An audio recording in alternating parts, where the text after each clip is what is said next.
Hello everyone, आप सभी लोगों का युक्ति आइस पर स्वागत है। 71वीं बीपीएससी को ध्यान में रखते हुए समाधान 2.0 सीरीज चलाई जा रही है, जिसमें एक पार्ट करंट अफेयर से जुड़ा होता है, दूसरा पार्ट हम लोग जीएस से संबंधित टॉपिक को कवर करते हैं। जिसमें आज हम लोग इंडियन पॉलिटी को लेकर आए हैं, जिसमें डे 1 के तहत महत्वपूर्ण इम्पॉर्टेंट एमसीक्यू को कवर किया जाएगा। यह आप लोग को जो संबंधित डेट होगा उसमें 9 PM को आपको यह वीडियो उपलब्ध होगा, यूट्यूब पर उपलब्ध होता है। और प्रयास किया गया है महत्वपूर्ण टॉपिक के साथ साथ महत्वपूर्ण प्रश्नों को कवर करने का। तो चलिए आगे बढ़ते हैं। और सबसे पहले आप लोग लाइक शेयर सब्सक्राइब जरूर कीजिए, युक्ति है इसको सपोर्ट कीजिए। टेलीग्राम चैनल से आप जरूर जुड़ जाइएगा, वहाँ पर भी आप लोगों को एमसीक्यू सीरीज चलाया जा रहा है और निर्धारित समय पर चलाई जा रही है। तो आप जाके उस शेड्यूल के अनुसार अपने एमसीक्यू प्रोग्राम में शामिल हो सकते हैं। आप यूट्यूब चैनल को ज़रूर सब्सक्राइब कीजिए, शेयर कीजिए, दोस्तों के साथ अपने आप को साझा कीजिए। जो व्हाट्सएप चैनल है आप वहाँ भी ज्वाइन कर सकते हैं। वहाँ पे इम्पोर्टेंट आपको जीएस कैप्सूल अर्थात इस प्रकार के बहुत से जो सीरीज चलाई जा रही है उसका आपको फोटो स्लाइड वहाँ शेयर किया जाता है, तो आप वहाँ से जुड़कर ले सकते हैं। इंस्टाग्राम फेसबुक पर हैं तो आप हमें वहाँ फॉलो कर सकते हैं। पहले प्रश्न पर आते हैं, उससे पहले टॉपिक आज का क्या है जिसे हम लोग देखेंगे। टॉपिक डे 1 में हम लोग टॉपिक पर बात करेंगे संवैधानिक विकास, संविधान सभा और समितियां, संविधान के भाग, स्रोत, अनुसूचियां और प्रस्तावना से संबंधित। जो पॉलिटी में महत्वपूर्ण टॉपिक होता है, यहाँ से 1-2 प्रश्न आपको जरूर एग्जाम में 71 में देखने को मिल सकता है। और ध्यान रखिएगा, यह जो प्रश्न है उसका एनालिसिस जो है वो आपको विस्तृत तरीके से कवर किया गया है। तो यहाँ पर जो पढ़ाई जाएगी, जो चीज़ें कराएगी वो इनफ होगा, उसको बार बार रिवीजन कर सकते हैं आप लोग और अपने अपने अध्ययन को और भी मजबूत कर सकते हैं। तो चलिए पहले प्रश्न को देखते हैं। भारत के गवर्नर जनरल को किस एक्ट के द्वारा अपनी समिति के निर्णय को अस्वीकार करने का अधिकार दिया गया? प्रश्न है 1773 का रेगुलेटरी एक्ट, 1784 का पिट्स इंडिया एक्ट, 1786 का चार्टर एक्ट, 1813 का चार्टर एक्ट। तो यहाँ पर सही उत्तर क्या होगा इसका ध्यान रखिएगा। जो 1786 का जो चार्टर एक्ट था, जो ऑप्शन सी दिया हुआ है, इसके माध्यम से जो आपको गवर्नर होता था, जिसमें हम लॉर्ड कॉर्नवालिस का नाम उस समय जब ये एक्ट आया था उनका नाम याद रखिए, कॉर्नवालिस। उनके ही समय काल में ये सब चीज़ें हुई थी, बदलाव हुआ था, जिसका मुख्य उद्देश्य था कि जो समिति के निर्णय होंगे उसमें अस्वीकार करने का अधिकार इस गवर्नर जनरल को दिया गया था। मुख्यतः ध्यान रखना है इस चार्टर एक्ट के माध्यम से, 1 सेकेंड होल्ड कीजिएगा।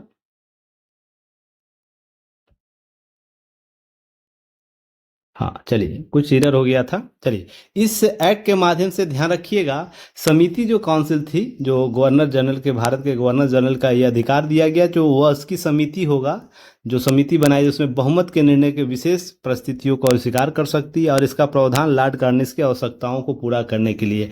और लॉर्ड कॉर्नवालिस के संबंध में इतना आप लोग समझ सकते हैं, उसके जो अच्छे और जो कार्य किए गए थे भारतीय दृष्टि से और ब्रिटिश दृष्टि से, दोनों के संदर्भ में इसका आकलन किया जाता है। और पहले इसे कुछ विशेष अधिकार चाहता था जिसके आधार पर वो अपनी ब्रिटिश नीतियों को लागू कर सके। इस एक्ट ने गवर्नर जनरल को अधिक शक्तिशाली बना दिया और उसे अपनी परिषद के ऊपर वरीयता दे दिया गया। एक परिषद गठित किया गया था जिसके माध्यम से इसमें जो कंट्रोल होता था गवर्नर जनरल आपको उस समय करते थे, जी करते थे गवर्नर जनरल। तो ध्यान रखिएगा, इसकी शक्तियों का विस्तार किया गया। इसके अतिरिक्त 1773 का रेगुलेटरी एक्ट की बात करें, जो ब्रिटिश संसद द्वारा महत्वपूर्ण कानून था, जिसमें हम लोग ईस्ट इंडिया कंपनी के शासन पहली बार ब्रिटिश सरकार के नियंत्रण में लाने का दिशा किया। तो यह बहुत बार प्रश्न पूछ चुका है कि किस एक्ट के माध्यम से भारतीय शासन को ब्रिटिश नियंत्रण में लाने का प्रयास किया। तो 1773 का रेगुलेटिंग एक्ट, ध्यान रखिएगा यहाँ पर ब्रिटिश शासन का नींव रखा गया इस एक्ट के माध्यम, जिसका मुख्य उद्देश्य क्या रखा गया था कि ईस्ट इंडिया कंपनी जो थी, निर्मित होकर आई थी, वो प्रशासन में व्याप्त भ्रष्टाचार, अराजकता और आर्थिक कुप्रबंधन को समाप्त करके समाप्त करना और कंपनी ब्रिटिश सरकार के नियंत्रण को स्थापित कर सके, ताकि हम एक जवाबदेह शासन प्रशासन को लागू कर सके। हालांकि ध्यान रखिएगा, कागजों में लिखी बातें धरातल पर नहीं उतर पाती है। तो यही दशा और दिशा इस एक्ट का हुआ था। ब्रिटिश नीतियाँ भारतीय शोषण के लिए बन रही थी, ये सब आप बाद के दिनों में पढ़े भी होंगे और समझे भी होंगे। हालांकि ध्यान रखिए जो संवैधानिक प्रावधान है उसको जानने की आवश्यकता है। उसके आधार जो मुख्य विशेषता इसमें थी रेगुलेटरी एक्ट में, तो गवर्नर ऑफ बंगाल जो को गवर्नर जनरल ऑफ बंगाल बनाया गया। ध्यान रखिएगा वारेन हेस्टिंग पहले गवर्नर जनरल नियुक्त हुए थे। इस एक्ट के माध्यम से एक कार्यकारी परिषद बनाई गई जिसमें ये 4 सदस्य होते, जिसके साथ मिलकर वह कार्य करता था। यही कार्यकारी परिषद जो आपको इस एक्ट के माध्यम से क्या किया गया, जो कॉर्नवालिस के समय में इसमें बदलाव करने की शक्ति दी गई थी। बम्बई और मद्रास प्रेसिडेंसी में बंगाल के अधीन किया गया। पहले प्रेसिडेंसी अलग होती थी, तो गवर्नर जनरल जब बना उसमें क्या हुआ, बम्बई और मद्रास को एक साथ ला दिया गया। वहीं कलकत्ता में एक सुप्रीम कोर्ट की स्थापना की बात की गई थी, जिस प्रकार से उसका, हालांकि ध्यान रखिएगा भारत के लिए सुप्रीम कोर्ट हुआ करता है, पर उसके नियम को हम प्रिवी काउंसिल इंग्लैंड में भी क्या जाके क्या कर सकते थे, वहां पर आपको उसका समाधान हम लोग ढूंढ सकते थे। यह स्थापना हुआ 1774 में। इसके मुख्य न्यायाधीश, एक मुख्य न्यायाधीश और 3 सह न्यायाधीश की नियुक्ति हुई। पहला न्यायाधीश कौन था, एलिजा एम्पे।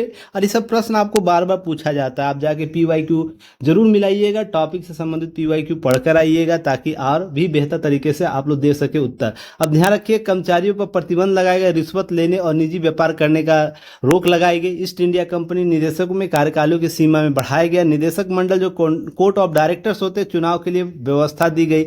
इसका कार्यकाल कितने वर्षों तक था, 4 वर्षों तक था। वहीं ब्रिटिश सरकार में कंपनियों के मामले में नियंत्रण का अधिकार दिया गया। तो ब्रिटिश संसद अब क्या हुई, कंपनी जो गतिविधि करती थी 1600 के बाद, 1600 लेकर 1773 तक, जब ये 1600 में स्थापित होकर भारत क्षेत्रों में आया, उससे लेकर 1773, ध्यान रखिएगा 1773 तक जो ब्रिटिश कंपनी शोषण कर रही थी, अपनी नीतियों को लागू कर रही थी, उसके एवज में ब्रिटिश सरकार को कुछ वो टैक्स देती थी। अब क्या हुआ, ब्रिटिश संसद इन कंपनी जो ईस्ट इंडिया कंपनी थी उस पर नियंत्रण स्थापित करना चाहती थी और इस एक्ट के माध्यम से वो कर पाई। अब इसके अंदर ध्यान रखिएगा ईस्ट इंडिया एक्ट 1784 आती है, जो ऑप्शन में आप लोग को दिया गया। ध्यान रखिएगा यह जो है ब्रिटिश संसद द्वारा पारित किया गया था 1773। रेगुलेटरी एक्ट की कुछ कमियां रह गई थी उसको दूर करने का। हालांकि यह भी उसी तरीके से ब्रिटिश उपनिवेशवाद के संदर्भ में ही गठित की गई थी, ध्यान रखिए बनाई गई थी। अब है कि यहाँ पर क्या किया गया था, ईस्ट इंडिया कंपनी पर सरकार के अधिक प्रभावी नियंत्रण बनाने की बात की गई थी।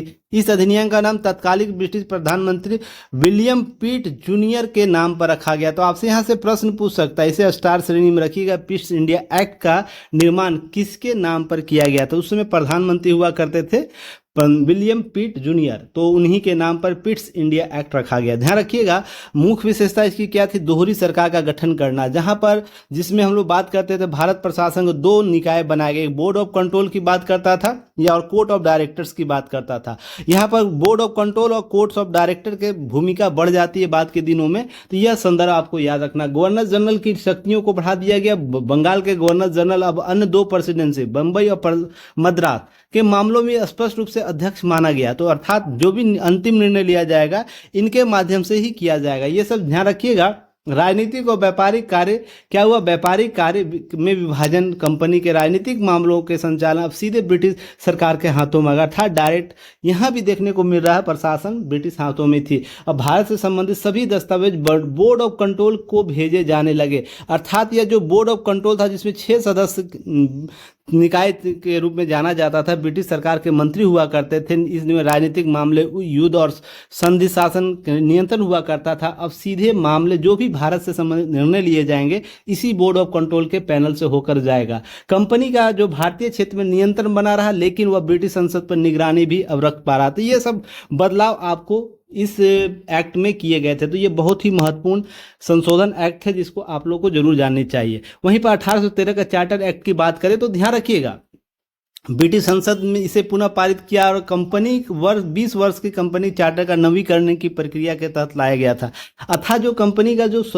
अधिकार क्षेत्र था, जो जैसे अभी आप लोग देखते होंगे कि हमारे यहाँ ST SC वर्गों को प्रत्येक 10 वर्ष के बाद क्या किया जाता है, उनको रिवाइज किया जाता है उनके अधिकारों को। ऐसे ही ब्रिटिश संसद 20 वर्षों तक रिवाइज करती थी, तो इसी में 20 वर्षों का रिवीजन किया गया इस शक्तियों का। तो ध्यान रखिएगा इसकी मुख्य विशेषता के तौर पर ईस्ट इंडिया कंपनी व्यापारिक एकाधिकार समाप्त कर देता है, जिसमें भारत में व्यापार करनी कंपनी के एकाधिकार समाप्त कर दिया गया, सिवाय चीन के व्यापार और चाय के व्यापार को सुरक्षित रखा गया था कंपनी के अधिकारों में। ध्यान रखिए ब्रिटिश ईस्ट इंडिया कंपनी की बात हो रही है, न कि सरकार की बात हो रही है। भारत में जो व्यापार करता था उस पर क्या हुआ, उस पर एकाधिकार समाप्त हो गया। अर्थात कहने का मतलब है ब्रिटेन के कोई भी लोग होंगे वो नागरिक हो या कोई भी हो, कंपनी हो, वो आके सीधे व्यापार कर सकती थी। उसके एवज में ब्रिटिश संसद से वो परमिशन लेनी होती थी। पर इस एक्ट के माध्यम से क्या हुआ कि वो चीन और जो चाय का व्यापार हुआ करता था, वो चीन दोनों अभी कंपनी के अधिकार क्षेत्र में ही था। अब ब्रिटिश व्यापारी भी भारत में आकर का व्यापार कर सकते थे। हालांकि राजनीतिक सत्ता अभी भी कंपनी के पास ही थी, क्योंकि इतनी सुदृढ़ीकरण कर लिया था वो स्वयं को, तो ये बना कर रखा हुआ था। धार्मिक और शैक्षणिक प्रसार भी ध्यान रखिएगा। धार्मिक प्रचारकों में आने में अनुमति दी गई। धार्मिक प्रचारक आते हैं, उसके बाद देखते होंगे मिशनरीज बहुत से गठित होना शुरू हो जाता है धर्म प्रचार को एक उद्देश्य के तौर पर। तो यहाँ से प्रश्न आपको पूछे गए, भारतीय शिक्षा और साहित्य प्रचार के लिए प्रति वर्ष 1 लाख रुपये देने का प्रावधान किया गया है, जो भारतीय शिक्षा के लिए पहली सरकारी सहायता मानी जाती है। तो यह भी प्रश्न आपको PYQ में दिख जाएगा बीपीएससी के। तो आप PYQ को आधार बनाइएगा, क्योंकि अंतिम दौर में आप चल रहे हैं। बिना PYQ के बेस बनाए आप तैयारी नहीं कीजिएगा। दुनिया क्या कुछ भी कह दे कि आप ये ऑथेंटिक बुक पढ़ लीजिए, ये पढ़ लीजिए, वो पढ़ लीजिए, वो सब कुछ नहीं करनी है। केवल PYQ बेस्ड टॉपिक को अच्छे से कवर करके जाइए। 70% से 80% आपके प्रश्न सॉल्व होंगे। तो इस तरीके से और भी कुछ चीज़ें एक्स्ट्रा जो बताऊंगा वो सब करते चलिएगा। पिछली बार जिस तरह के विश्वास रखे थे, वैसे ही आपको समाधान 2.0 अभी परिणाम आपके लिए परिणाम सीरीज लेकर आया गया है, जिसमें हम लोग गूगल मीट के माध्यम से चीज़ों को कवर करते हैं। तो सभी चीज़ करा दी जाएगी, विश्वास के साथ चीज़ों को कवर कीजिए। चलिए आगे बात करते हैं। कंपनी में प्रशासनिक अधिकार यथावत बनाए रखा। 20 वर्ष तक क्या हुआ, इसे और भी बढ़ा दिया, लेकिन अब उस समीक्षा नियंत्रण ब्रिटिश संसद के अधिक प्रभावी करने की बात की गई। राजस्व में खर्च और नियंत्रण करने के लिए ये बातें की गई थी, इसमें अनिवार्य बना दिया गया। ध्यान रखिएगा सब फैक्ट। अधिकार क्षेत्र में स्पष्टता दिया गया। भारत के न्याय व्यवस्था में मामलों ब्रिटिश विधियों को प्रभाव स्पष्ट रूप से दिखने लगा इस एक्ट के माध्यम से। इतने संशोधन हुए हैं, ध्यान रखिएगा, महत्वपूर्ण एक्ट था, इसलिए विस्तृत चर्चा किया हूं। हालांकि ध्यान रखिए, दूसरे प्रश्न पर आते हैं। 1935 के अधिनियम के अंतर्गत प्रांतीय स्वायत्तता किसके अधीन थी? भारत के सम्राट, ब्रिटिश संसद, गवर्नर जनरल, और इसके बाद ध्यान रखिएगा ब्रिटिश गवर्नर। तो ये आपको ध्यान रखना, इसका सही उत्तर क्या होगा? British governor, option D. क्योंकि गवर्नर जनरल क्या है, ये कोई पद नहीं है। ध्यान रखिएगा, भारत में गवर्नर जनरल हो सकता है, ब्रिटिश संसद हो सकती है, भारत के सम्राट हो। तो ब्रिटिश गवर्नर जो हुआ करता था भारत में, उसको यह अधीन दिया गया था 1935 के एक्ट के माध्यम से। इसके लिए कुछ फैक्ट है जिसको जानना आप लोग जरूरी है। ध्यान रखिएगा, 1935 का जो एक्ट आया था, भारत शासन अधिनियम, उसमें प्रांतों को अधिक स्वायत्तता अर्थात ऑटोनोमी दिया गया, जिसमें प्रांतीय द्वैध शासन समाप्त कर उत्तरदायी शासन की स्थापना की बात की। और यह PYQ में पूछा हुआ है, ध्यान रखिएगा। यह प्रांतीय मंत्रिमंडल चुने हुए विधानमंडल के प्रति उत्तरदायी होती थी। हालांकि व्यवहारिक रूप से यह स्वायत्तता पूरी तरह स्वतंत्र नहीं थी। जैसे गवर्नर अब भी ब्रिटिश सरकार के प्रति जवाबदेह हुआ करता था, और गवर्नर के पास विस्तृत विशेष शक्तियां थी, जैसे विशेषाधिकार, स्पेशल आपको पावर उसको दिए हुए थे। अभी भी आरक्षित विषय वो उसको करने की रिजर्व सब्जेक्ट कर सकता था। तो ये सब अतिरिक्त प्रभाव था। हालांकि ध्यान रखिए, स्वतंत्र नहीं था। जैसे युक्ति प्रबंधन आप लोग पढ़े होंगे पॉलिटी में ना, वैसा ही कॉन्सेप्ट यहाँ पर ध्यान रखिएगा। अब है गवर्नर जरूरत पड़ने पर मंत्रियों को सलाह मानने से इंकार कर सकता था, पूर्णतः बाध्य नहीं था। ये सब फैक्ट याद रखिए। भारत शासन अधिनियम 1935, ध्यान रखिए, भारत के संवैधानिक इतिहास का एक अत्यंत महत्वपूर्ण अधिनियम है, क्योंकि बाद के दिनों आप देखते होंगे जब संविधान लागू हुआ था, इस एक्ट का प्रभाव वर्तमान भारतीय संविधान पर बहुत विस्तृत है। क्लियर है? तो इस फैक्ट को अच्छे से जानिएगा। भारतीय प्रशासनिक व्यवस्था की एक नई दिशा दी। यह अधिनियम ब्रिटिश सरकार के द्वारा भारत के प्रशासनिक सुधार लाने हेतु पारित किया गया था। पारित कब किया गया था ब्रिटिश संसद से? 2 अगस्त 1935 को। लागू कब हुआ था? 1 अप्रैल 1937 को कुछ प्रावधान लागू कर दिए गए थे। तो इस तरीके से फैक्ट याद रखिएगा। अधिनियम का उद्देश्य क्या रखा गया था? सीमित स्वशासन, सेल्फ गवर्नमेंट की स्थापना और प्रशासनिक प्रणाली को पूर्ण गठन करना इसका मुख्य उद्देश्य था। हालांकि धरातल पर यह बेहतर तरीके से उतर नहीं किया, क्योंकि ब्रिटिश उपनिवेशवादी सोच तो चल रही थी। अब इसकी मुख्य प्रावधान क्या था? संघीय शासन प्रणाली को स्थापित करना था, फेडरल स्ट्रक्चर को डेवलप करना था इसके यहाँ। फिर प्रांतीय स्वायत्तता, अर्थात जो हमारा प्रोविजनल जो ऑटोनॉमी अर्थात प्रांतीय जो स्वायत्तता, उसको लागू करने की बात की गई थी। जैसे 1919 के द्वैध शासन में समाप्त कर प्रांतीय उत्तरदायी शासन की स्थापना करने की बात की गई थी। प्रांतों को स्वतंत्र विषय निर्णय लेने के अधिकार दिए गए थे। केंद्र और प्रांतों के बीच शक्तियों का विभाजन किया गया था, जैसे संघ सूची, प्रांतीय विषय समवर्ती सूची। जैसा अभी आप अभी पढ़ते हैं ना, 3 सूचियां हैं और एक अलग से सूची बनी हुई है जिसमें हम लोग बात करते हैं संघ सूची, राज्य सूची और आपको समवर्ती सूची, एक अवशिष्ट शक्ति भी है। तो इस तरीके से ध्यान रखिए, उसमें विषय की संख्या बनाई गई थी। संघ सूची जो फेडरल हुआ करता था 59, जो आपको प्रांतीय सूची होता था 54, और जो समवर्ती सूची हुआ था 37 हुआ करता था उस समय, अर्थात 1935 की बात हो रही है, ध्यान रखिएगा।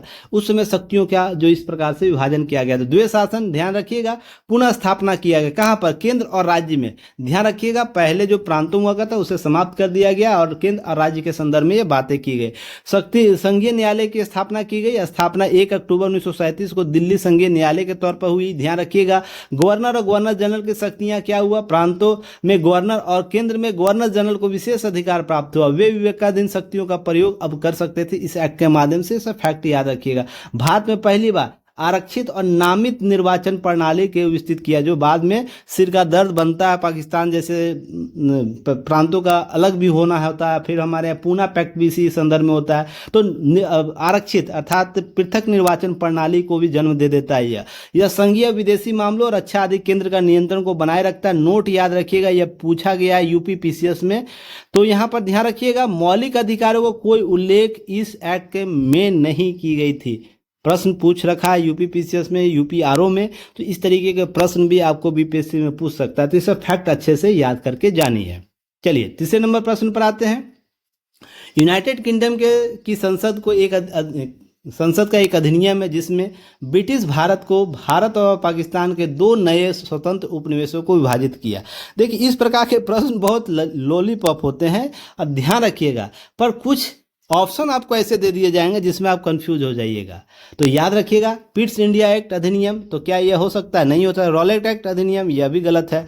भारत सरकार अधिनियम 1947 है और भारत स्वतंत्रता अधिनियम 1947 है। जो बच्चे को पता होगा इसका उत्तर आराम से कमेंट सेक्शन में उत्तर दे सकते हैं। हाँ देखिए, मैं बात बोलना भूल गया, आप लोग जिस प्रश्न का उत्तर जानते हैं कमेंट सेक्शन में दीजिए, उससे एक्टिवनेस पता चलता है कितने बच्चे एक्टिव हैं।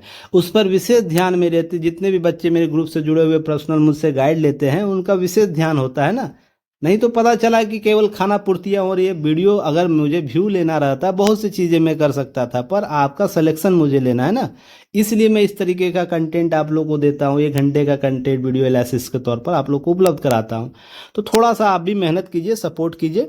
तो इसका सही उत्तर क्या होगा? भारत स्वतंत्रता अधिनियम 1947। इस एक्ट के माध्यम से ध्यान रखिएगा, 18 जुलाई 1947 को यह संदर्भ आता है जहाँ पर बात होती है कि अधिनियम 18 जुलाई 1947 को पारित हुआ और 15 अगस्त 1947 को लागू हो गया। ध्यान रखिएगा, यहाँ पर एक चीज़ याद रखिए, यूनाइटेड किंगडम की संसद द्वारा पारित ऐतिहासिक अधिनियम जिसमें ब्रिटिश भारत को 2 राष्ट्रों में, जो ब्रिटिश के क्षेत्र में अधीनस्थ है। अब ध्यान रखिए, भारत का पूरा क्षेत्र ब्रिटिश अधिकार में नहीं था।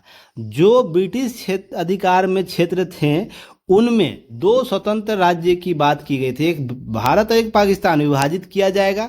इस अधिनियम के द्वारा ब्रिटिश सत्ता का अंत हुआ और भारत पाकिस्तान स्वतंत्र प्रभुत्व संपन्न राष्ट्र बने। अब ध्यान रखिएगा फैक्ट, अब यहाँ पर प्रावधान किया गया 2 डोमिनियन स्टेट का निर्माण करेंगे जिसमें भारत और पाकिस्तान होगा। पाकिस्तान और भारत संविधान बनाने का पूर्ण अधिकार होगा।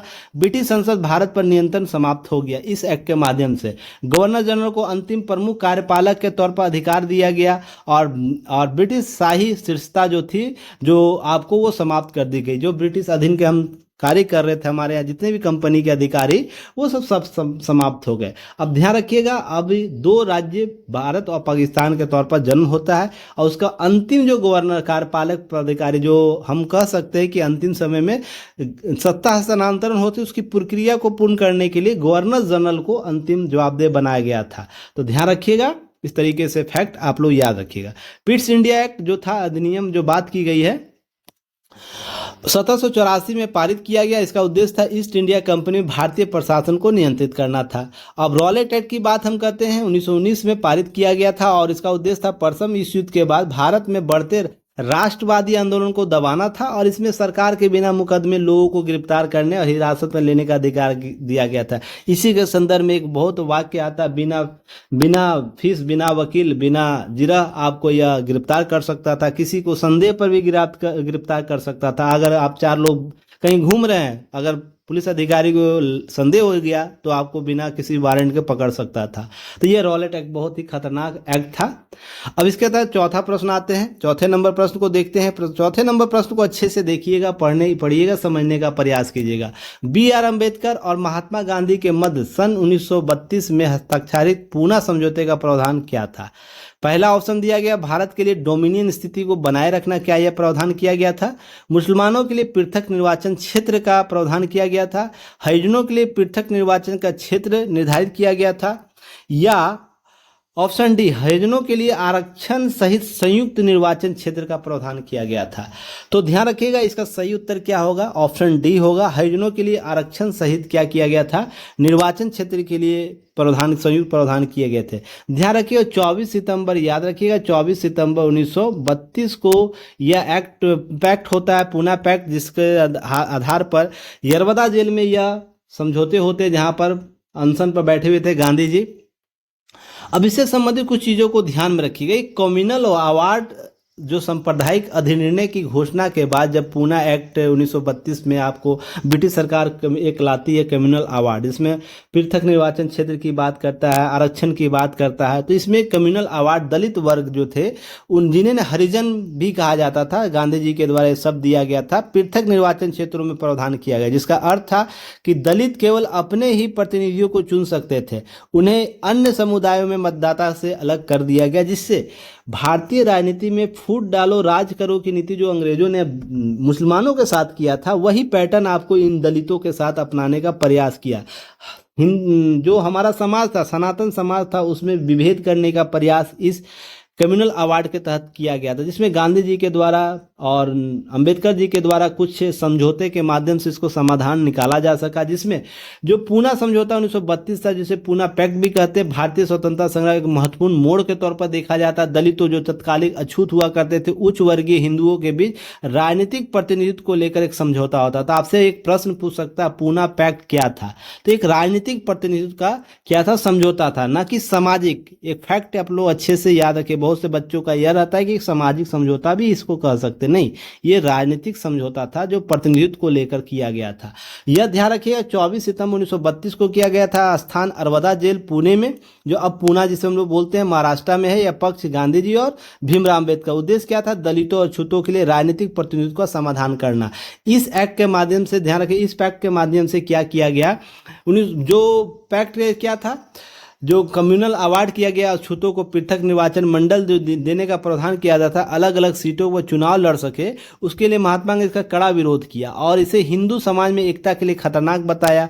अरवदा जेल में इस निर्णय के खिलाफ उन्होंने अनशन कर दिया, क्योंकि उसमें अरवदा जेल में वो थे, कैद थे। पुनः समझौता में ध्यान रखिएगा, पृथक निर्वाचन मंडल के बजाय संयुक्त निर्वाचन मंडल का प्रतिनिधित्व मिलेगा, यह दलितों का, यह पूना पैक्ट के माध्यम से तय किया गया गांधी जी और अंबेडकर जी के द्वारा, क्योंकि अंबेडकर जी उस समय दलितों का प्रमुख नेता तौर पर उभर चुके थे। अब आरक्षित सीटों का ध्यान रखिएगा, पहले 71 था, जिसमें इसमें प्रावधान किए गए थे कम्युनल अवार्ड में, जिसे बढ़ाकर 148 कर दी गई। और ब्रिटिश भारत के प्रांतीय विधायकों में यह प्रावधान लागू किए गए थे। दलित वर्गों का चयन हिंदू समाज के द्वारा ही होगा, ध्यान रखिए, लेकिन उन्हें दलितों द्वारा प्राथमिक रूप से नामांकित किया जाएगा।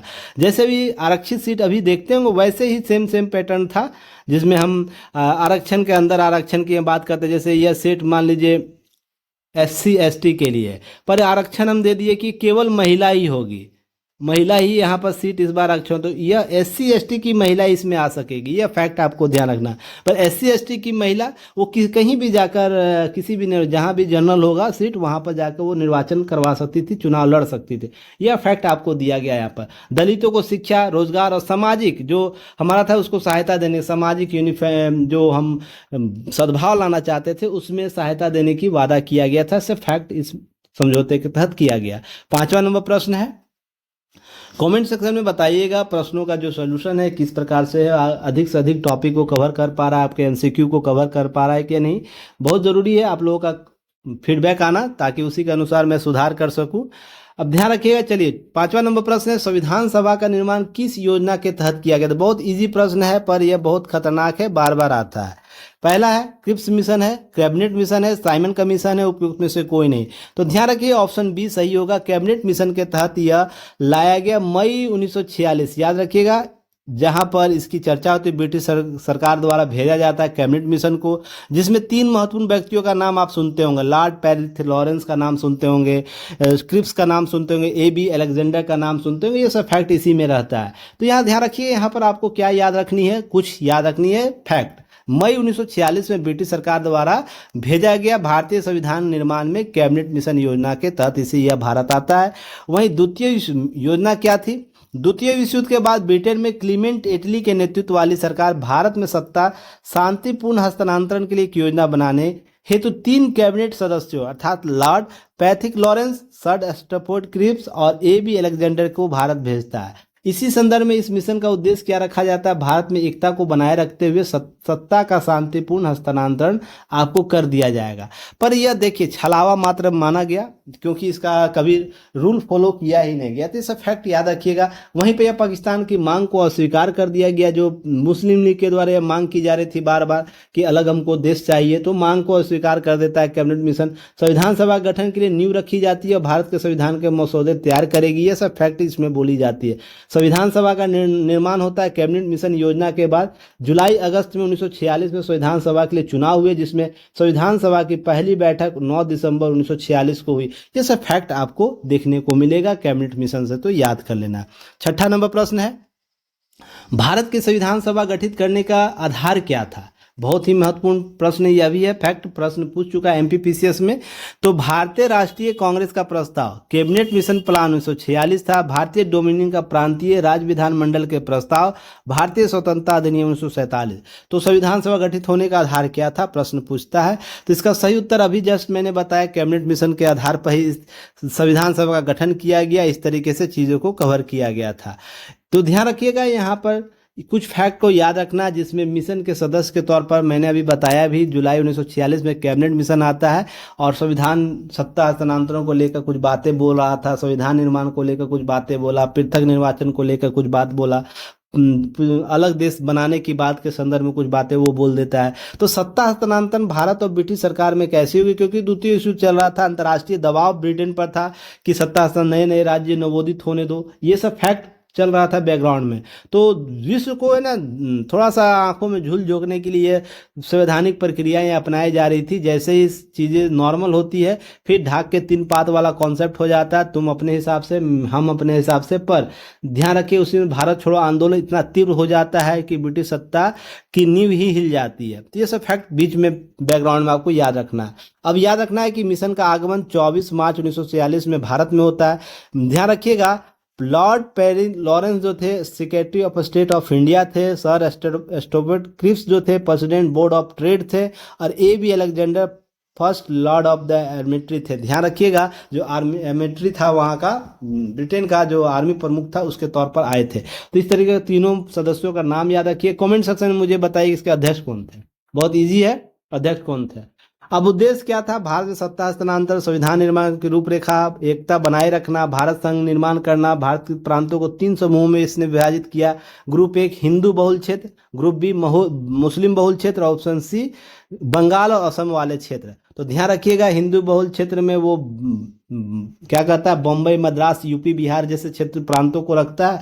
मुस्लिम बहुल क्षेत्रों में पंजाब, सिख, आपको जो नॉर्थ ईस्ट फ्रंटियर रखता है, बलूचिस्तान जैसे क्षेत्रों को रखता है। ध्यान रखिएगा, इस तरीके से इसने बदलाव किए थे। सब कुछ फैक्ट याद रखें। 7वां नंबर प्रश्न है, बहुत इजी प्रश्न है पर इसके सॉल्यूशन बहुत खतरनाक है, ध्यान रखिएगा। चलिए, संविधान सभा गठन मांग 1895 में किसके द्वारा प्रस्तुत किया गया? पहला है महात्मा गांधी, BR अम्बेडकर, जवाहरलाल नेहरू, बाल गंगाधर तिलक। संविधान सभा के गठन की मांग, यह प्रश्न आ चुका है, इसे स्टार श्रेणी में रखिएगा। क्लियर है? 1946 में कैबिनेट मिशन के उपरांत ही चीजें उभर कर सामने नहीं आई थी, उससे भी पहले घटनाएं घट रही थी पीछे।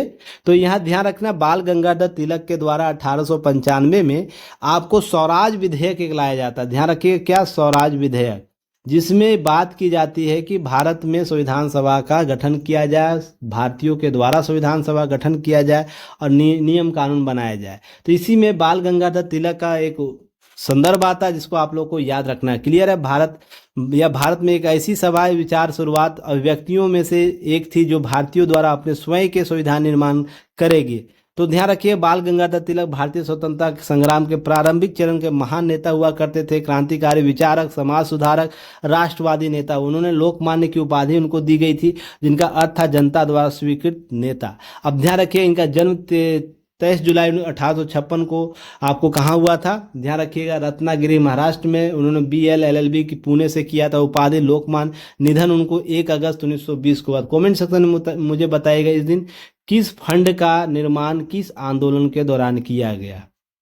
ये सब फैक्ट मुझे बताइएगा, आगे जाके चर्चा है इसलिए मैं अभी नहीं बता रहा हूँ। तिलक 2 पत्र निकाले, केसरी और मराठा। केसरी मराठी में था, मराठा आपको अंग्रेजी में था, तो इसको अच्छे से याद करके जाइएगा। मराठा का इशू चल रहा है, थोड़ा सा इसको अच्छे से देख के जाना है।